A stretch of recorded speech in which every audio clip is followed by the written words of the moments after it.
Good evening. Welcome to Making the Cut. My name is Howard Hayes, your host.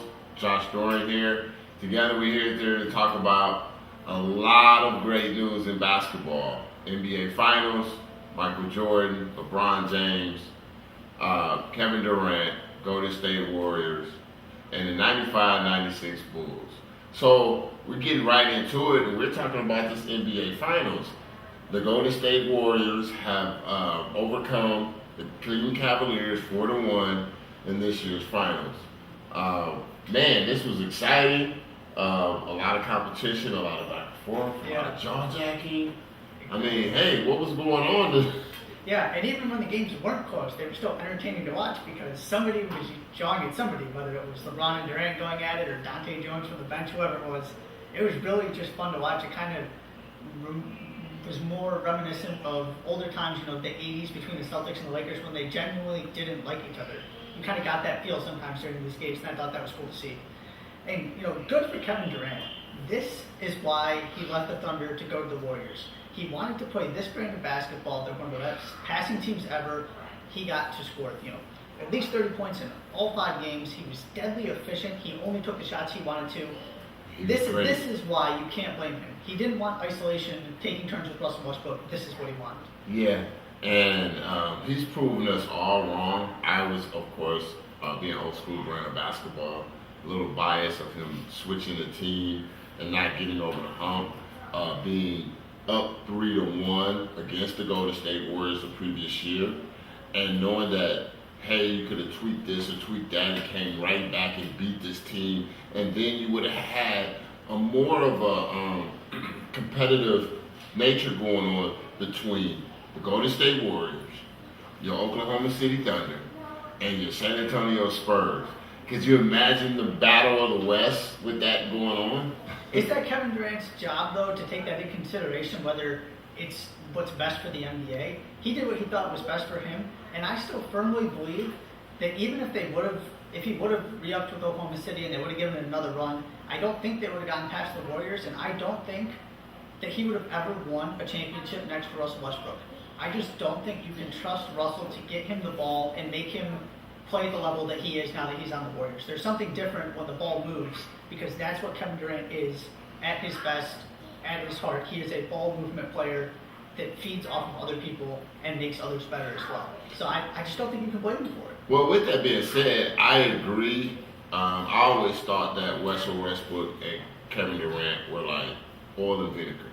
And I always thought that because Russell Westbrook was a scoring point guard, push the ball fast, it doesn't allow a person which Durant's style is come off a pick, catch it, exactly. Shoot the ball or catch it in the post, because you have this guard who's running to the rim every time he gets.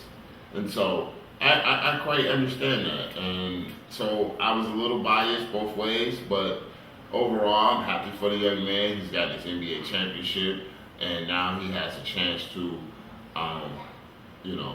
take over the Warriors. Some players might be moved on. I think Klay Thompson is possible one of those guys to be moved on. Yeah, I think that's one of the more interesting things looking forward is, what's Klay Thompson going to do? He's there for now. I don't think he's going anywhere this summer or anything, but, when his contract is up, does he want to stay? Does he want to play fourth fiddle? It seems like he really doesn't care. He just enjoys playing basketball, and obviously it's fun to play for the Warriors, so maybe he doesn't care. But there's always that appeal of being the guy, getting that new max contract, the $30 million, whatever it's going to be. And then the other thing, too, is if they really want to become a dynasty, they need to win again next year. 2 out of 3, as good as they've been, obviously they're the best regular season team in NBA history, they need to get back-to-back championships and start racking them up if they want to be considered a truly great dynasty, I feel like. And you're right. To your point with Klay Thompson, I think the question is, I believe that he does really want to play that brand of basketball. He's really not about the glory. He's a very quiet individual. Right. Coming from championship pedigree with his father playing with the Lakers and winning titles over there. But I think it's going to go down to dollars and cents. You know what I'm saying? How do you keep these 4 guys, well, really mainly 3 guys, paying them what they need to be paid, because, you look at increases. So that's going to be the biggest challenge. And then keeping players like Iguodala around and Sean Livingston and the rest of these bench guys. So that's going to be very interesting. Well, when we come back, because we got to take a moment and pay some bills, but when we come back, we're going to get into the Golden State Warriors. Is the 2017 Golden State Warriors good enough to beat the 95 and 96 Bulls? Welcome back to Making the Cut. We're going to stick with the theme of this Golden State Warriors team, but instead of talking about the finals, now we're going to debate whether they could beat the 1995-1996 Bulls, the 72-10 team led by Michael Jordan. What are your thoughts? Man, once again, hey, I'm old school, and I believe in the Michael Jordan Chicago Bulls, the 95-96 team. I also like this Warriors team. I like the way they play. I like the way they run. I like how they're spacing the floor. But I think if we got down to matchups, let's think about that 95-96 Bulls team versus this 2017 Warriors. You got the two guards battle, Michael Jordan and Klay Thompson. Can Klay match the intensity of Michael Jordan? The heart of Michael Jordan, not only the skill set of Michael Jordan. Yes, Klay Thompson has a great jump shot, but can he continually, consistently get that shot off while competing with the defense that Michael Jordan brings, who's been first team all defense most of his entire career in the NBA? Right, and I think that there's a real case to be made that Michael Jordan is the greatest competitor in any sport ever. Nobody has Michael Jordan's will to win. That's totally right. And the other thing too is this Bulls team, their entire starting lineup was 6'6" or taller. Oh, yeah. Where is Steph Curry going to hide on defense when these guys are all 6'6"? They're going to be bothering his shots. They're going to be physical. I like this matchup for the Bulls. Obviously you got Dennis Rodman, who's a rebounding machine. I know. Dennis didn't make that team. That was. I checked the roster, and I'm pretty sure he's on it. Yeah. Was Dennis on that team? Not 95, 96. He won 2 championships. So, incorrect, that was Tony Kukoc that was on that team. He was on that team too, yeah. Tony Kukoc was on that team. Ron Harper, Yeah. Michael Jordan, Scottie Pippen, Yeah. Steve Kerr, Bill Wennington. Yep. I can double check, but I'm Yeah. fairly certain he's on it. But like you said, him matching up with a Ron Harper, who will probably most likely be guarding him, long arms, playing long type defense. And then you get to Scottie Pippen. So you would say, okay, who's guarding Scottie Pippen? Who is Scottie Pippen guarding? And I think if you put Scottie Pippen on a Durant, he's smaller, but I think the intensity of the defense of what Scottie Pippen brings, being able to rebound, push the ball, being able to come off the curl, catch the ball, and then explode to the rim at will. Right, and there's nobody who's 7 feet tall with the athletic ability to guard Kevin Durant. He is the only person on earth built that way. And so you're going to have to go with the smaller, more athletic defender. Scottie Pippen's not 6 feet tall. He still has length to bother Kevin Durant at least a little bit. And, the difference between this Bulls team and the Cavaliers team that the Warriors just rolled through is that this Bulls team knows how to play defense. What makes the Warriors so great is that they're the best offensive team in the league and quite possibly the best defensive. And that's what you have with this Bulls team. They're not going to be able to get as many easy shots. There aren't going to be as many free dunks in transition, as many layups, as many open threes. It's going to be a lot tougher for the Warriors to get points, I feel like, against this Bulls team.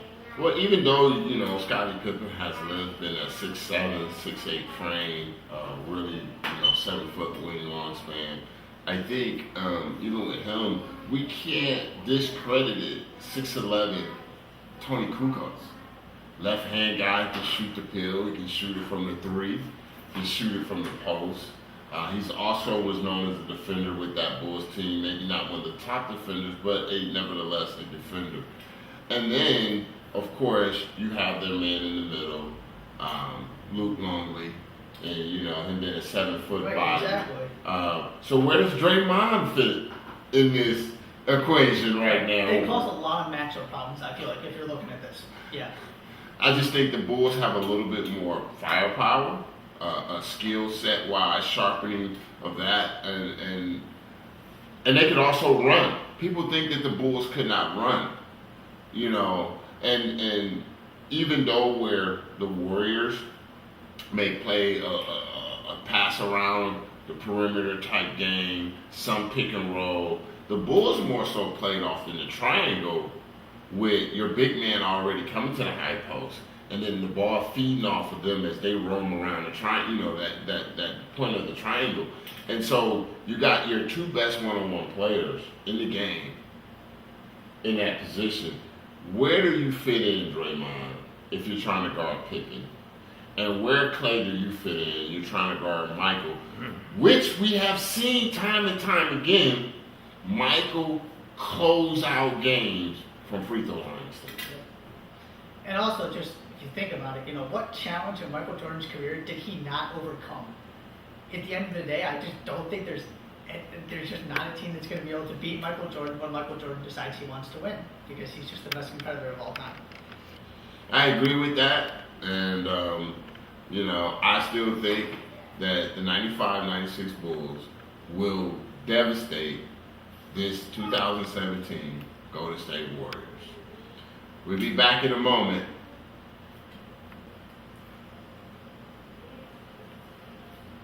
We're back here on Making the Cut. We've talked enough about this Warriors team, so now we're going to focus on the other team that played in the NBA Finals this year, LeBron's Cavaliers.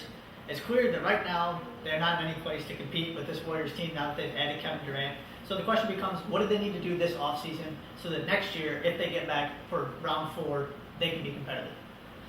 Yeah, I mean, this offseason is going to be a doozy to see what LeBron, David Griffin, and then the Cleveland Cavaliers decide to do in this season, with LeBron being unofficially the general manager for that team, because he basically handpicked these guys for this year, for 2017, and they picked up Darren Williams, they picked up Derek Williams, and they picked up Aaron Bogut, and Bogut got hurt early on in the season, and Darren Williams kind of disappeared, and they never played Derek Williams. So where do they go? I mean, where do they go?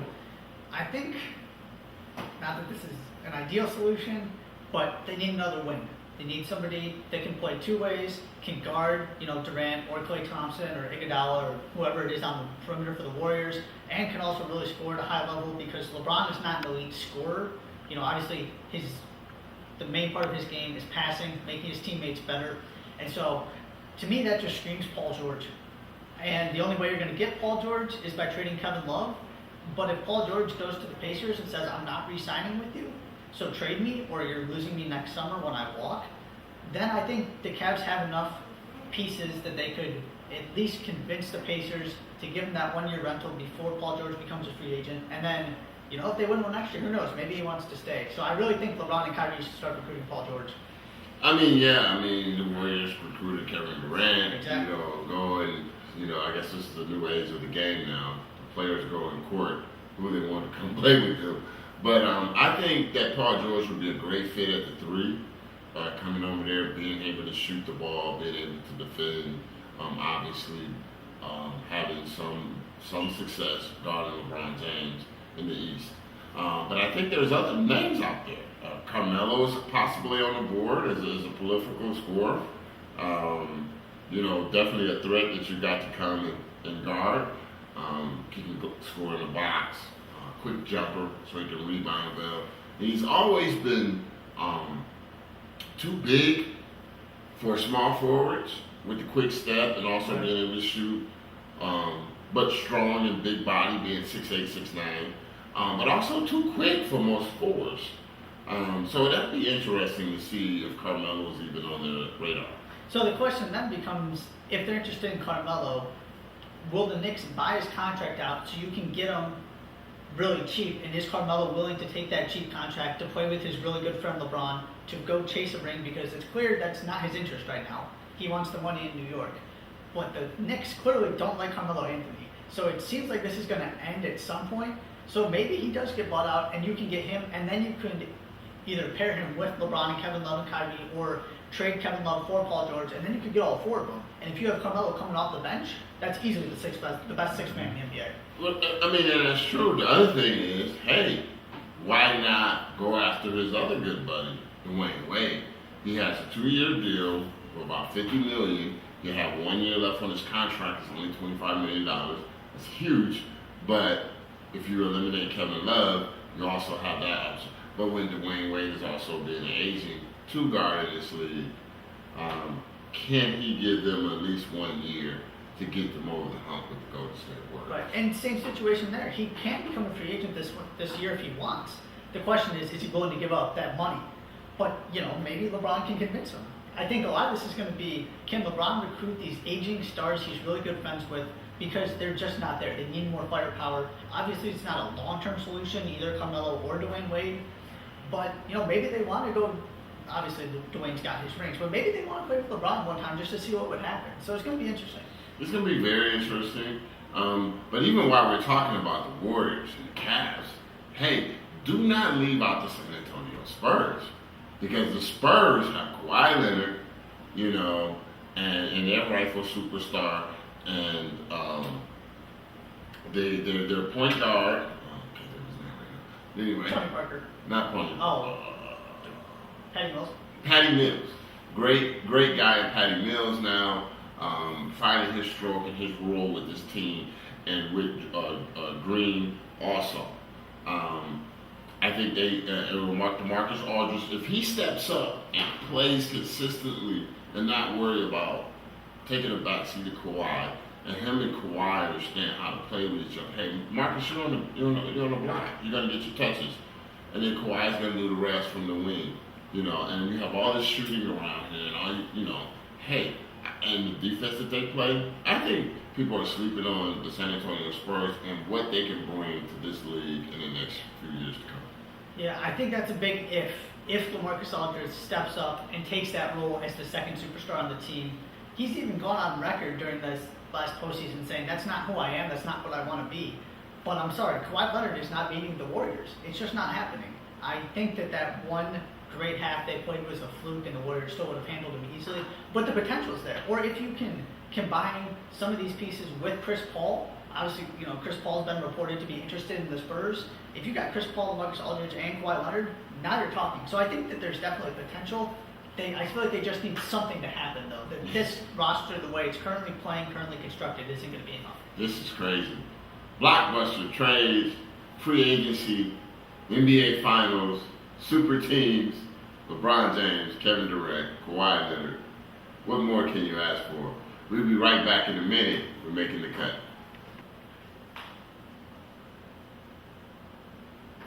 Well, we back, y'all, and we got some interesting stuff to get into right now. So we're going to talk about NBA Draft, 2017 NBA Draft. What are some of the top picks out there right now? Obviously, the first name that comes to mind is Markelle Fultz, the guard out of Washington.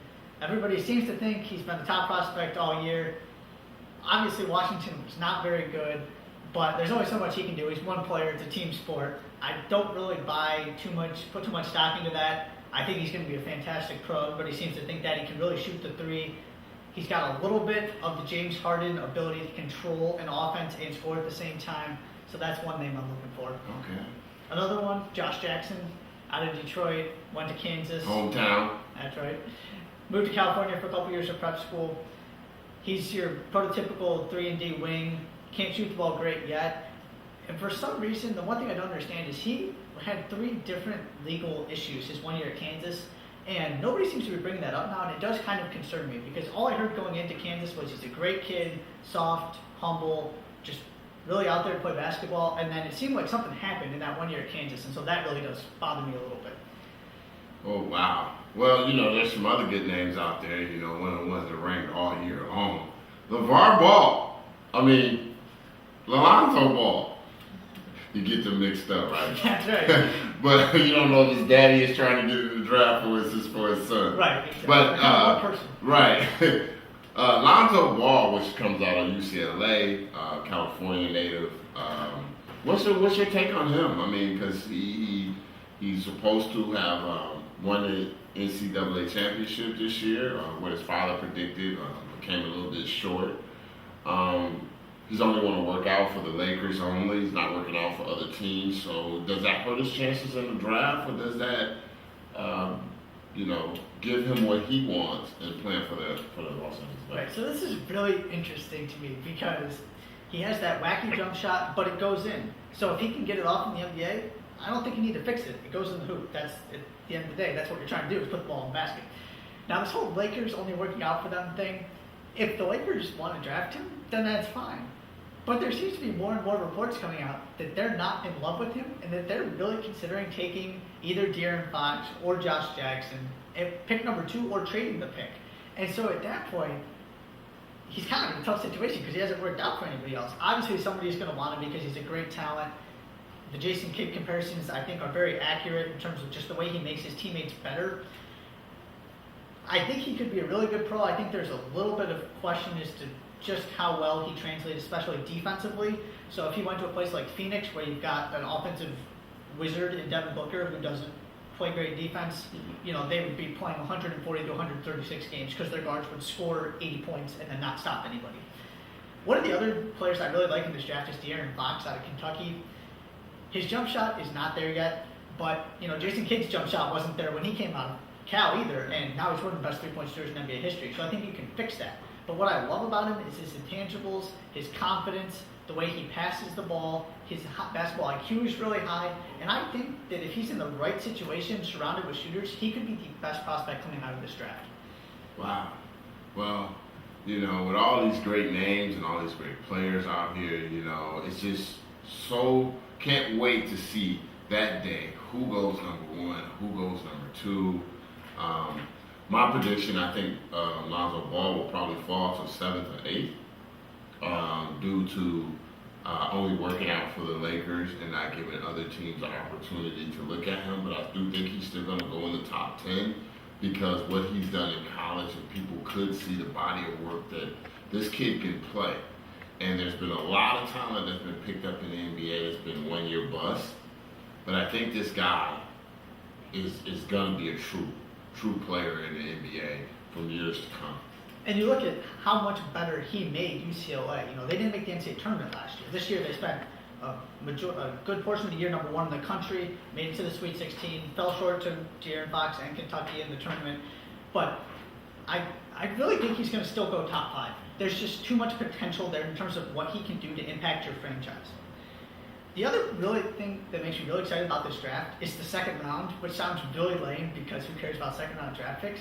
But you have 3 of the 4 finalists for these major Player of the Year awards in college basketball last year, and Caleb Swanigan of Purdue, Frank Mason of Kansas, and Josh Hart of Villanova, and all 3 of them are probably going to go in the second round. And so I'm fascinated to see who picks them, what the expectations are from that franchise, and what they do in the future, because at some point, if you're a good basketball player, you're going to be able to play no matter who you're up against. It's not like they were playing awful competition in college. There's just some questions, and they don't necessarily translate as clearly or as easily as these other prospects. But I think that's something else I'm really looking forward to. But in this year's draft, is this draft the year of the guards? Or we're not talking big men? What big men are out there? One of the guys that come to name is Ivan Rabb out of Cal. 6'11", averaging probably about 16 points a game. He's a good kid. I think that's on my radar to see go, in the first round. It might not be a top pick, but I'm looking for definitely to see where he lands. Right, and when he came into Cal 2 seasons ago, he was projected to be a top 10 pick, a one and done top 10 pick, and he decided to stay another year. He's still producing, but it's just there seems to be a little bit more concern about him now. So I think he might sneak into the first round. Another really intriguing name to me is Justin Patton out of Creighton. He's a redshirt freshman, so he sat out 2 seasons ago. This year, he doesn't score. He doesn't have a polished interior game. But what he does is he guards the rim, he rebounds, he's incredibly athletic, he runs the floor. And so he just is a very easy target for those guards. He's just an uber athletic 7-footer. He's learned to shoot the ball a little bit. His 3 is not there yet, but he could essentially become a stretch 5. So that's somebody who he's clearly not there yet, but I'm intrigued to see what his future could be because I think he's going to get drafted somewhere in the lottery based on his potential. Cool. So now we're moving on, and we're going to talk about Michael Jordan, LeBron James. Is LeBron James the greatest player of all time? Or is Michael Jordan still the king of the hill? We'll be right back after these messages. Who is the GOAT? Is it Michael Jordan or is it LeBron James? Is LeBron James the GOAT or is Michael Jordan still the king of the hill? Now, me and Josh will sit here and debate and report who we think is the GOAT. For me, it's Michael Jordan, but I think that LeBron is closer than maybe people think after this finals where they lost 4-1 to the Warriors. I think he needs a couple more rings though. Just the optics of him having 3 and Michael Jordan being 6 for 6, it just doesn't look good. But I also think that rings are not the be-all, end-all. I mean, he just averaged a triple-double in the finals for the first time ever. And the fact that he's playing this Warriors team, which is one of the best in history, doesn't help. So I think there are a lot of factors to weigh, but I think when you look at everything in totality, he's got a chance to catch him, but he's certainly not there yet. I think LeBron James is a wonderful player. I think he's a great player. Obviously, he's the best player in the NBA right now. But I also like to see, a lot of people talk about championships. A lot of people talk about numbers. He's averaged a triple-double. In the finals, that's never been done. He's caught over Michael Jordan or past Michael Jordan in playoff numbers, where he's at this age versus Michael Jordan at the same age and things like that. But to me, I believe when you look at the king of the hill, and just like when you're out there on that playground and everybody's playing basketball on the playground, and the one guy that walks on the court, and you know he's the best player on the court, that is the eye test. The eye test. People are leaving out the eye test. When Michael Jordan steps on the court, you look at the way he scores, how he scores, double teams, and getting to the rack efficiently. Sometimes LeBron James disappear late in the fourth quarters on games, depending on the team. Because what I found out, what I see, is LeBron James, if he can't bully his way to the rack, depending on the team, he fades away because he lacks jump shots, post game and things like that. So if you ask me, in my opinion, king of the hill, the GOAT, to me, is still Michael Jeffrey Jordan. And I think the eye test part of it is a really big deal too. And the fact that when LeBron went to Miami, and that first time they went to the finals and they lost to that Mavs team, they were supposed to win. And he really did disappear for a vast majority of those finals games. And Michael Jordan doesn't do that. We've talked about earlier how he just has this aura about him. He is a great winner and competitor, and not that LeBron isn't, but there's just another level when you're talking about Michael Jordan. And Larry Bird kind of has the same thing where you just always think that they're going to find a way. They always make the play no matter what it is. Nobody was able to stand up to Michael once he figured out how to get past, those Pistons teams, Larry Bird Celtics teams at the end. Once he started winning and winning big, nobody could stop him. Well, it's been reported that LeBron James said he was the greatest player in the world. And one of the shocking things to me is Michael Jordan had a similar interview and humbly didn't see that he was the greatest player in the world or say he was the greatest player in the world. You let your peers pick to me who's the best. And I haven't seen any peers of LeBron's yet say that he's the best. Well, Michael Jordan peers that are all retired now, and when he did surpass them, they gave over the torch willingly. You understand? So, there you have it. The GOAT is still Michael Jordan. Will LeBron James catch him? Don't know. Only times will tell. But I know a few other people got something to say about that. Anyway, I'm Howard Hayes. This is Josh, and we're making the cut.